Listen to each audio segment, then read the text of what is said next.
Այստեղ ներկայացրել ենք 13 քանդակներ, իհարկե կան գործեր, որոնք բաղկացած են 2 մասից կամ 3 մասից, եթե նկատեցիք, թվով 13-ն են, մետաղից բոլորը, պողպատից,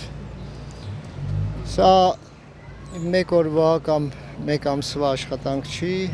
տարիների արդյունքը, իմ վերջին անհատական ցուցահանդեսը, որ տեղի ունեցել 17 թվականին, Կարապի լճի վրա, որևիցե մեկը կհիշի կամ տեսել եք, թե ոչ,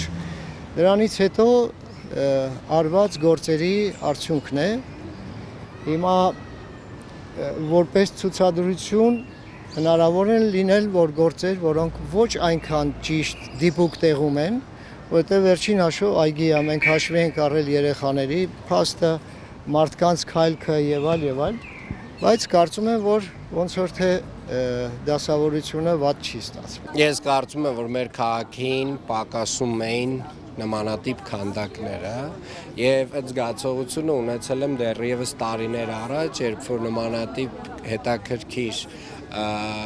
նոր ոճի քանդակներ տեսել եմ Փարիզում, Հռոմում, Լոնդոնում եւ կարծում եմ այս նախաձեռնությունը եւ առաջարկը եկել է նկարիչների միության կողմից, քաղաքապետարանը ֆինանսավորել է,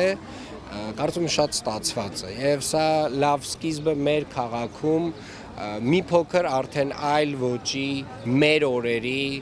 քանդակների ներկայացմանը եւ այդ տեսակ աշխատանքների խրախուսմանը ես կարծում եմ, որ այս այգին այս քանդակները գեղեցկացնում են, տալիս են թարմություն եւ նաեւ կարծում եմ, որ այս տեսակ մեր ծրագրերը եւ մեր քաղաքականությունը լինելու է շարունակական։